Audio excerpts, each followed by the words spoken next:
Hello, can you hear me right now? Anybody here? Hello, hello. I can't hear. Yes, go. Perfect. And the screen is sharing. Everything is done. Let me just. Yes. Um, Everything's perfect. Yes, I'm already recording and it's recording on the. I'm just seeing. No. Otro P. Yo mismo. No, este es el de allá. Cuando se cayó.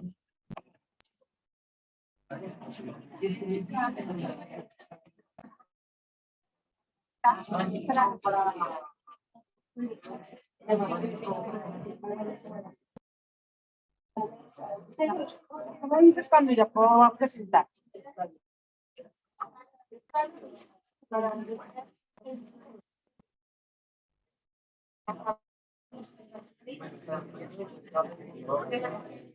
Okay.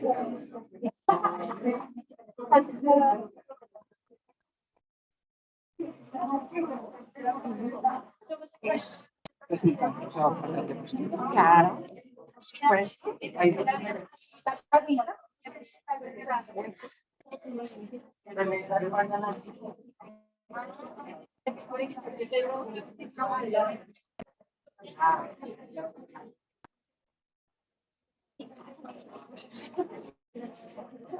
Bueno, sí, 20. Vamos. Wait.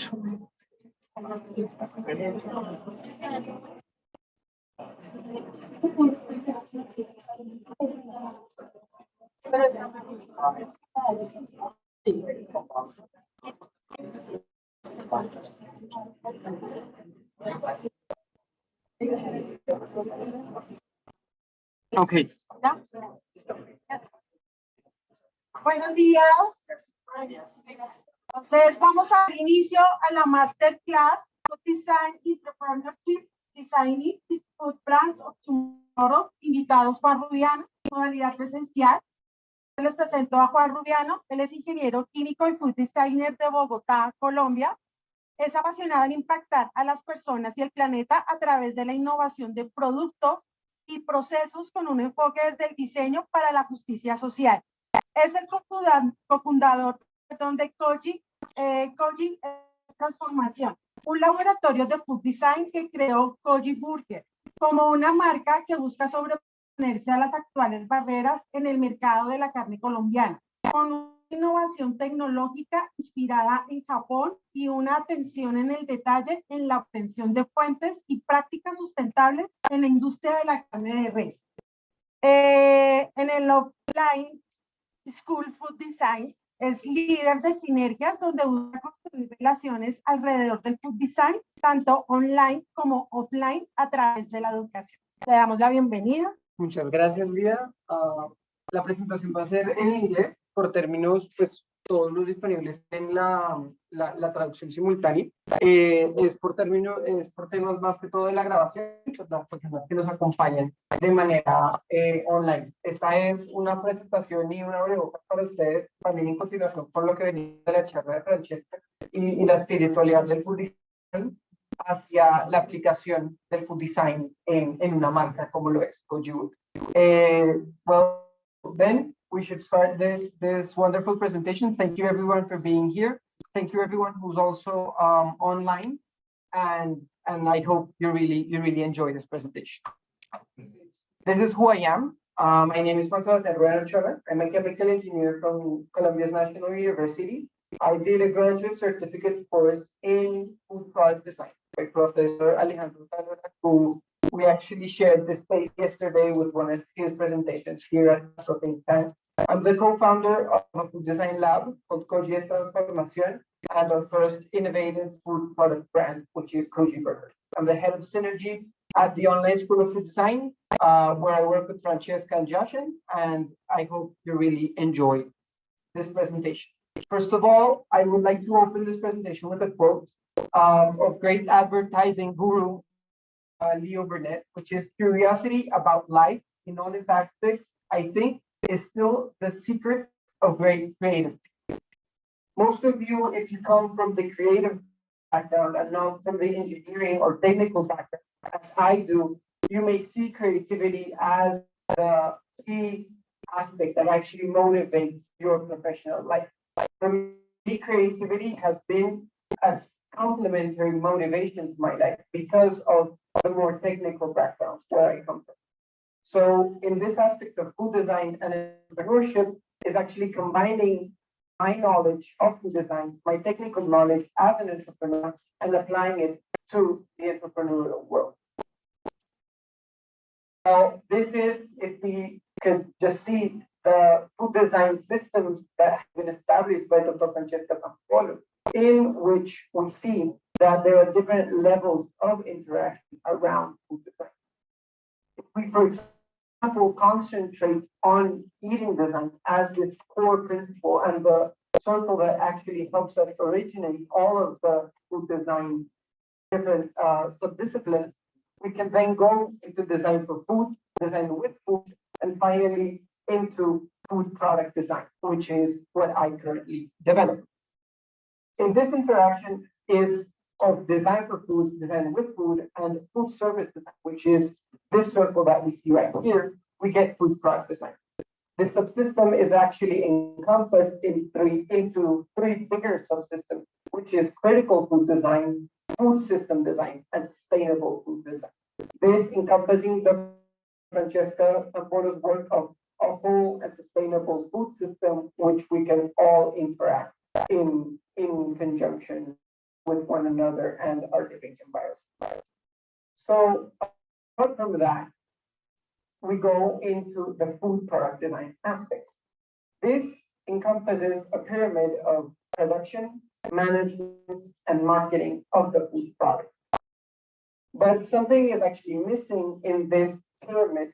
This is the base of the pyramid, and it's design.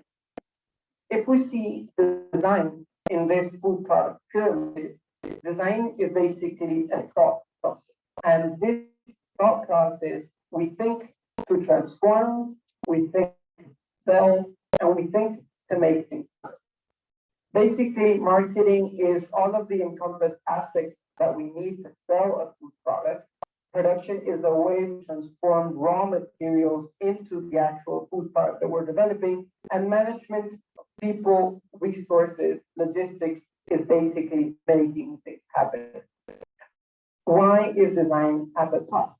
And it's a conscious way if we put design at the top, because if we, for example, we flip our pyramid in the next slide, we can see that we put marketing at the top. We sell to think, sell to transform, and sell to make things happen.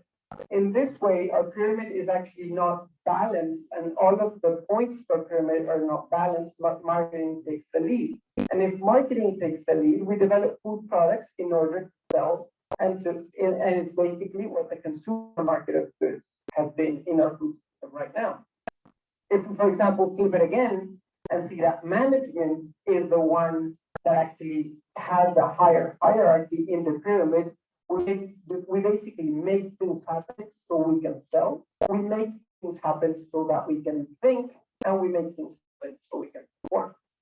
The example of this food pyramid where we have management in the top is where actually we have great corporate companies where the manager knows all of the systems around the business and knows how the business can be profitable, but it's actually not in line with the base of the company.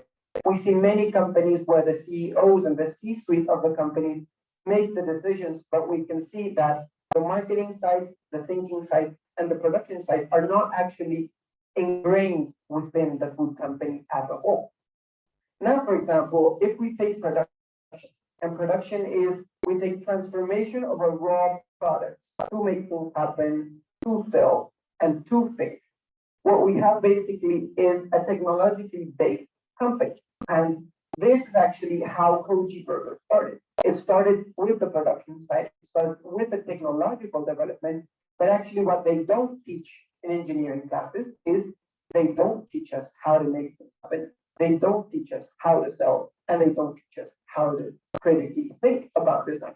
They just teach us that actually need to transform the product, and we have all the tools and all the engineering tools to transform raw materials into products. This is how Koji Burger started. It started as a class project where we basically have transform and develop an innovative project, and it happens in engineering classes, in design classes, and in classes all around the world, where we basically fill everything in a piece of paper and transform in a piece of paper. So why should we actually take design as the main focus? Is that because when we think and we have the knowledge, and that knowledge actually is the one who spreads into the base of the pyramid, we have all of our points aligned and all are at the same distance. So no point is actually pulling more towards another point, because design and thinking makes them all be in balance. In that way, we actually just have the information and take the leap, because this is the basics of food design. If we encompass the basics of just knowing the process, knowing how to transform products, and knowing all of these four interactions in the pyramid, and we encompass ourselves in the food system, we can actually go and take the leap. But what is remaining for us? To take this leap, especially to take the leap into design and entrepreneurship, there is a very big gap between the risk of taking the leap and the rewards of taking it. This is what we may be here in most entrepreneurial classes, where professors just talk about the theory, but they remain in this side of the spectrum. Professors don't take the leap. Professors just talk about the methods and how to actually take it, but they haven't taken it themselves. Most entrepreneurial-based universities actually take entrepreneurs from their experience because they have taken the leap. Some of them have fallen into the oblivion in the hole, and some of them have come back up, but they have actually tasted a bit of the rewards. And when you actually get a chance to taste the rewards is when you actually look back and have a chance to see what you did good and what you did bad in order to reduce the risks of taking the leap. So if we can actually go to the next slide, I have an activity for all of you, in which, if you can just go into your phones 1 second and log into menti.com. This is an activity I have. If you just go into menti.com and see the 385-28845 code. This is a thinking exercise you want to do with all of you. And that you can write in Spanish, in English, and in anything that you like. What are the biggest problems of our food system today? What is something that you would like to start solving today in this very space? I can give you examples, just food waste, unsustainable food systems, because that's basically where I move. But you can come up with any problem of the food system. And this is going to be for you, and you're going to have the possibility to actually have these answers. And it's basically a brainstorming I want to do with any one of you. Because it's by the problems that we actually get to the solution. The product is something that we'll develop more on later, but actually taking a moment and taking the chance to write about the problems that we wish to solve. The problems that actually we have every single day in our food system. I can actually have, for example, another example is overly processed food. Foods that, for example, have too much ingredients which we cannot have the possibility to know or choose. Organic food waste, we also have trash food or junk food. And if we would have the possibility and everyone to actually pitch in, I would actually like to choose one. And so that we can go into this thought process together, which is basically what I call collective knowledge. We have food waste again. We have fast food is cheaper than healthy food. This is actually a great problem. We have excess of empty calories in food. So I don't know, maybe we don't know. There's lack of knowledge of balanced food and healthy food. We have fat excess. if, for example, you can go down here, we can, no, like scroll. We can see, for example, that the page goes, we have resources that we're not, waste that we're not taking care of, fast food again, chemicals within food. This is lack of knowledge of our ingredients. There's no traceability of our ingredients. So now that we've all come up together with a lot of problems, let's try to take all of them as a whole. And if Lina could actually go into the next slide and just click for the next slide as a normal presentation, please. We can see that our next question is, let's think about the quality, about the description of the words for any of these problems. Okay. Any of the problems that we can have. I don't want you to think about the solution. I don't want you to think of this is how we're going to take it to market. No, think about quality. Think about any of the problems that we just saw and think we can resolve, for example, food waste by being more circular. We can resolve by education, for example, culture, by democratizing food and talking about democracy, for example, in food. And everyone has that's in the presentation can actually have the chance to see what three qualities, what three characteristics we can see, and in this collective thought process, see what actually gets bigger. And by getting bigger, we are actually seeing the trend, and we are actually all getting a sense of the trends that we need to develop sustainable products. So we can see, for example, that we have culture, education, consciousness, so there's capitalism, something that's attractive, homeness. I see education pop up like in Spanish and also in English. So we can maybe capacitación, which is actually a synonym for consciousness, comes up again. We can see everything coming up and see actually, for example, education, which is something that culture, empathy, cheapness, for example. If we see something cheap, I believe that cheapness is in a financial sense. It's actually not being cheap, but it's actually being more accessible for everyone. And when you actually develop into this entrepreneurial journey, you get the chance to actually know the terms and know which terms you actually need in a sense to develop a sustainable product. Here, for example, education, consumism, I believe it's a lack thereof of the quality of consumism, not that you actually need it within, or maybe it's something about making less accessible products accessible to people. So now for the next slide. Here I have 4 different steps to actually taking the leap. And I want you to rank them from what you feel is most effective and least effective in finding how the solution fits the problem. We can go and develop desk research. This is basically what we do in university or in any academic setting is we look for similar solutions and we start developing into our own. We go, for example, and then interview experts that know about the problem and we get to know more about the problem instead of focusing on the solution. We can then, for example, prototype this with potential users or believe in oneself and simply go to the market as to the spot. When we develop this entrepreneurial journey, I really like, for example, that the trend and which is the winner is actually prototyping and interviewing. Because both best research and believing in oneself are in the extreme of the spectrum because they are the ones who best research is the one where you least get to reduce the risk.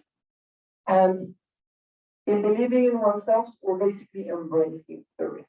We're not finding methods and we're not actually finding ways in our thought process to reduce, but we're actually just seeing the leap and taking it either way. In a conservative way with best research, or in a very risky way with believing in oneself. I really like that, for example, between all of us, we believe that prototyping actually has a higher chance and prototyping has actually a value of 4 But and many of you see it as a great effective way, because that's what we do, and that's the story of how Koji Burger was developed.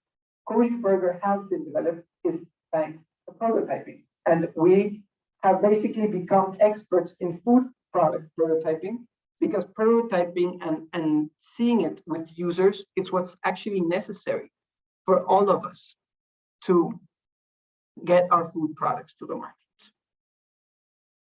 So that's actually a short exercise of how we take the lead, how we reduce the risks and get on rewards. And I really like that between everyone, we can see that what we do is with prototyping, we all get ahead of not taking the least risky situation of desk research or interviews, but we actually make a physical product and try it with the market. Next slide, please.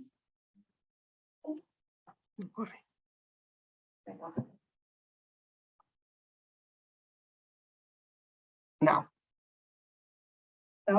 what we need to do is, if you saw the equation, we were focusing on food plus design for entrepreneurship.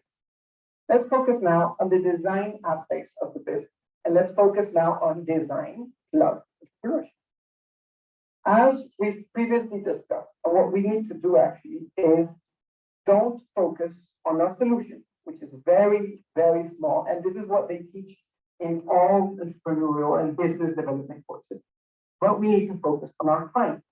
In most business courses, they focus on the client as a human being. And if you come from a design background, for example, you will know about human-centered design. I don't know if Lida mentioned it in the introduction, but I actually go from a different type of design. And I got into design by a design philosophy, which is design for social justice. My client doesn't have to be a My client can be the environment. My client can be a city, the society within I'm living in. My client can be animals, and I'm developing a food product for animals or for a bigger client. What I want you to know is that we need to see our system as a whole, and we need to see our system in what is the impact that we're actually going to develop. And what Design for Social Justice does, it gives us the tools to understand our client, not from our own biases, but in understanding him for what he actually needs, and not what we want to give him. Because in a system where we give our client what we believe he needs, that's the system we currently live right in. And all of the problems and all of that great hassleness that we have in our food system that you just described is what actually prevents us from focusing on the bigger picture of our clients, the environment, our society as a whole, but actually focusing on what we want to give. If any of you know, for example, foie gras has been criticized because it's a form of producing a food product in which you mass feed a goose or a duck. If you focus on that solution instead of the client, you're actually force feeding and taking that solution into your client. It's a somewhat cruel analogy, but it's someone for people to understand that when we focus on ourselves, when we focus and we think that we have the solution to all of the problems, we're actually being envious, and we're actually not putting our client and our bigger needs as a whole first, but we're putting our own success as a whole first. We're putting, I believe I have the solution to all of the problems in our system. And I don't encourage people to actually go into entrepreneurial adventures alone. I encourage them to go minimum by 2, if 3, 4 people as possible, because you have the possibility to bounce off your ideas. And you have people and you have a whole system which tells you what's right and what's wrong through collective, through what we just did. It's through education and through all of those parts of the pieces of the puzzle that we can all stitch together that we can find a solution. And that solution is not important. It's that satisfaction of our bigger client and our client as a whole that we need. But how do we do this? And this is another tool around business design, which I would like to show you. What we need to do is actually find that sweet spot, find that middle ground between what's desirable, what's viable, and what's feasible. What's desirable is given by design. And if we encompass design as that point of our pyramid, and we have the thinking process at what's more important, then we know that with that we will develop the base of our pyramid. But that pyramid lacks the viable and the feasible aspects. It has the feasibility and the technological aspects from the part of the production side, but it doesn't actually tell you how you're going to produce. It says that you need to produce, but not how. And that basically comes from technology. If you're from a design perspective, if you come from a business perspective, or if you come from a more technical and engineering perspective, I really encourage you to make friends in design or to make friends in business, or if you're a design and business student, go to the engineering faculty and make friends in engineering. Because if you really want to develop a business, and if you see businesses as a whole and something that you would like to develop, this sweet spot is what you need. And this sweet spot actually comes through innovation. Because, for example, if we have technological and the desirable side and the design side, we can make really good technologies that are attractive, but we don't have the possibility to sell them and to make them viable. If we have feasibility technological wise, and we have the business side of things sorted out, and we have that, let's take this technology to market, that's when we have, for example, ergonomic problems. That's when we have people and technology that are not focused actually on the whole person that's going to use the technology, but just on the technology as a whole. And when you have something that's desirable and viable, you mostly lack the possibility to produce it in a bigger scale. And it becomes financially viable, but it somewhat becomes cost constraint for the people who want it. And that's what technology can bring you. You can make things and design projects feasible for people because you actually take them to bigger markets and you reduce the cost of the product or the service that you're selling. So now that we have that becoming a designer and entrepreneur, it gives you actually innovation and relevance in the market. This is what most entrepreneurs love and what they aspire to be. They want people to talk after their death, like Steve Jobs or some type of this big entrepreneur. So this is that sweet spot of the design and entrepreneurial mindset together. And this is where I have this quote. So I came from a curiosity quote and a design quote, and let's put it all together with a business quote, in which Peter Drucker, a great management consultant, he says that innovation is the specific instrument of entrepreneurship. It's a tool. It's the act that endows resources with a new capacity to create wealth, because that's what an entrepreneur does. It's a transformation, but it's a transformation to actually create wealth, to create value in the system where we are. And that value is represented by the exchange of money for food products or service. And now, if we put all of this together and I just left the room, it would be a typical methodological and theory-based approach. But actually have a case, and I have a case where I've lived it, I cried for it, I sweat blood and tears have basically gone into this project. And this is actually Koji Burger. We are a food brand which produces sustainable beef with a conscious mindset. And it all started here in the Institute of Food Science and Technology of my home university. This is where the production site started. And as I told you before, this is where basically we were tasked, as many of you are tasked in your classes, to take a food product from a list and develop it technologically with something of innovation. We had a food panel and people from the industry that knew about the product, that they were going to assess it on a technical level.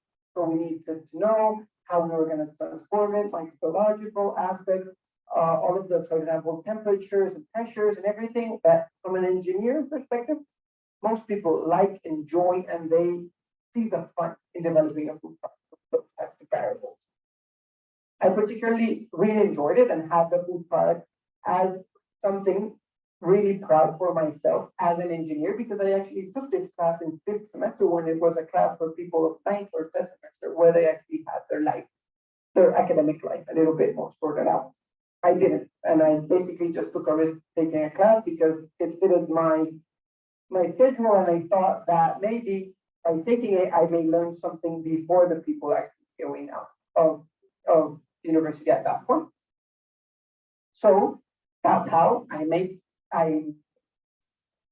got to interact with this brilliant fungus, which is called koji. Koji is the fungus used to make soy sauce, miso, and all of the Japanese ferment. In this story of the production and the koji, for example, one of the professors, he knew about the type of fungus that we were using, but there's actually a toxic fungus.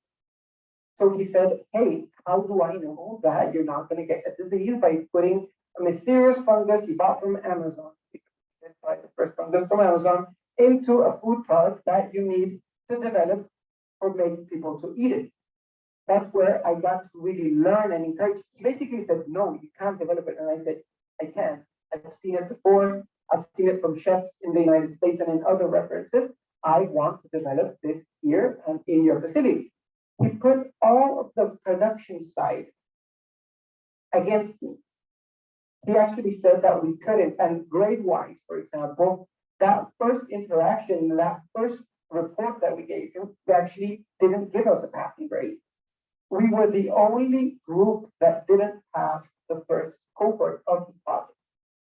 But what did we need to do to overcome this hurdle and to actually believe in our product and believe in what we were developing? The final food panel. Wasn't a judge in the final food panel, but we had external judges. And if the external judges said that your food product won, you actually got the highest grade in all your products. And that is the risk that we took. We took an all or nothing risk, and we were competing not only being the youngest group that was developing the project, but we were actually competing with master students. Because in the first 2 weeks of the class, master students came and said, hey, this is my master's thesis, I'm developing a beer, I'm developing a snack, I'm developing everything. And all of the undergraduate students went to those groups, and we were an undergraduate and a group that was actually paying the course at that point.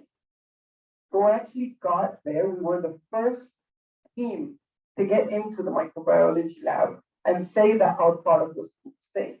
If we were the first team, we actually had a group of microbiologists working from us from the university because the other teams hadn't had the time to develop it.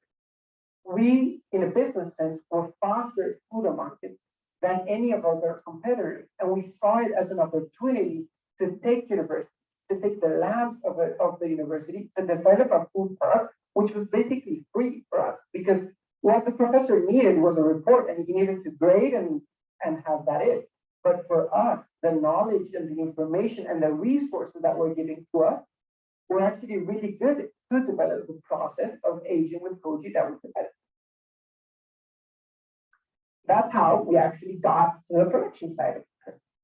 So basically, we won, and we got the highest grade in the class, and we didn't lose. And then the professor, he put his barriers down, and he saw that we were something with potential. And he said, hey, would you like to become part of our research group? I particularly said no. My other buddies from the team, they said that they weren't interested. They were graduating. They were in other parts of their lives. I took this process actually to a food conference in Monteria, got it to see by peer-reviewed researchers, and it was great. And for that, I said, I don't want to be in the research group because I had taken all the classes because I wasn't at the end of my career. And I left the project in the sense of being a great academic development for myself from the production. But then, and technologically, for example, in the design process entrepreneurship, we had the technology, and the technology was already developed. And most projects, for example, that go from this technological aspect, they just remain in a patent or in an academic paper. And there are a lot of patents, for example, of great technologies that are developed, but people actually don't make them desirable, don't make them viable, and they just stick with the patent, but they don't take that patent to market. And it happens a lot here in our country. But after that, I came to the entrepreneurial and innovation unit of my university. My university is a really big university campus-wise, so I can say that it's actually subdivisions and they don't talk a lot between each other because it's a research-based university. So most of the research facilities, they think that they have the truth.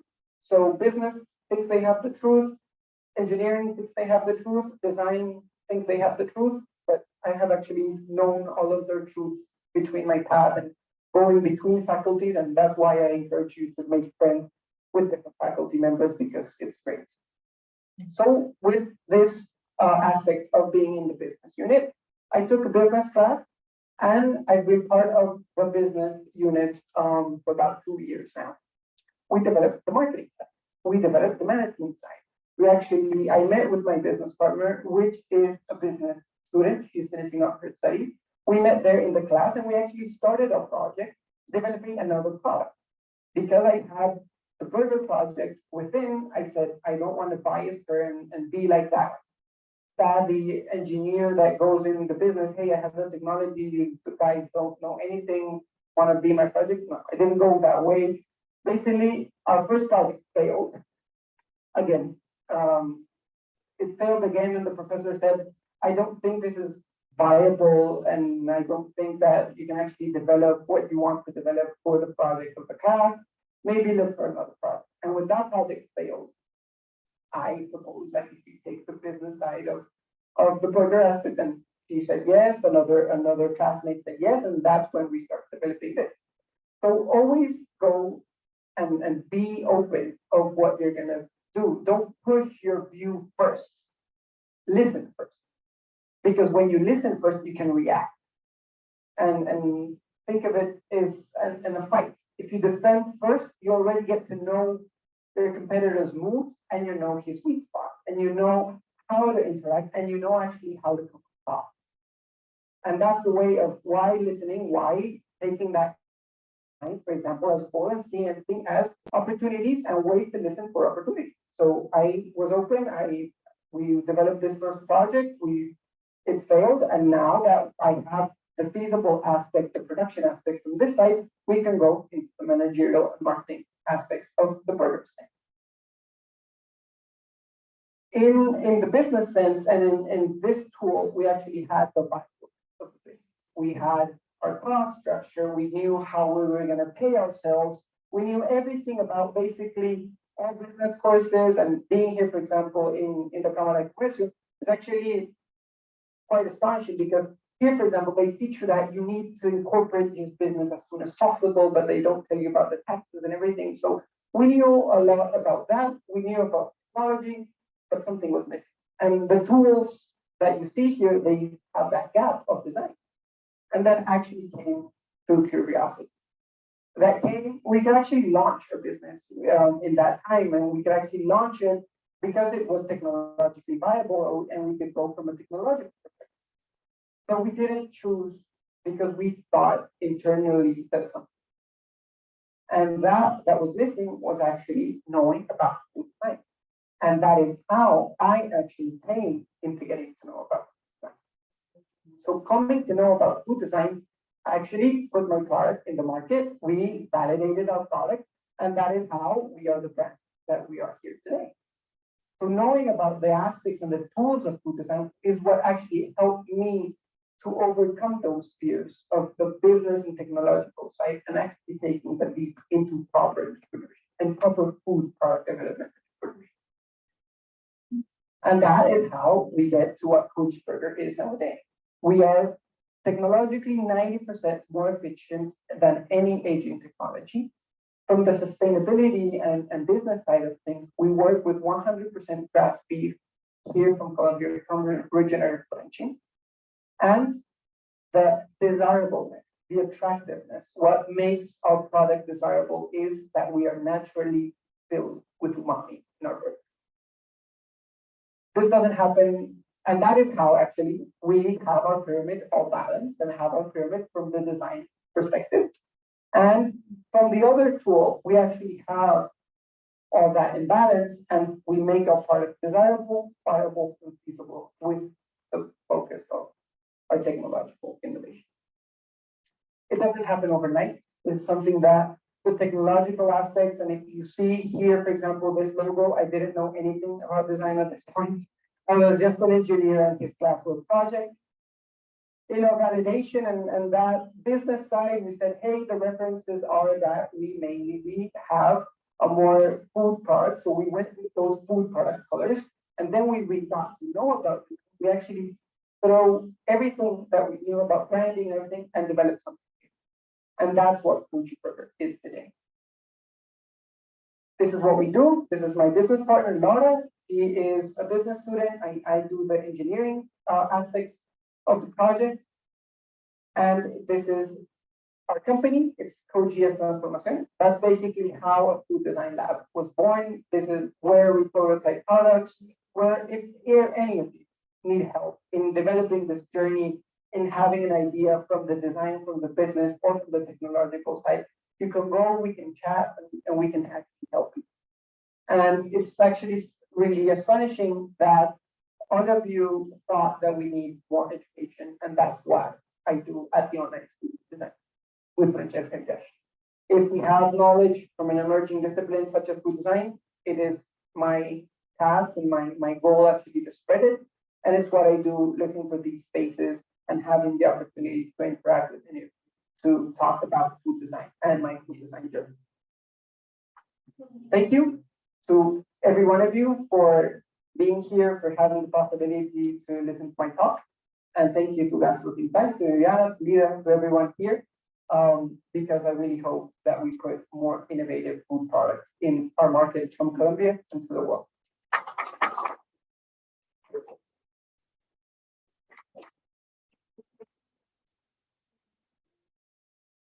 Do any of you have questions, preguntas? I can maybe just stop the recording right now.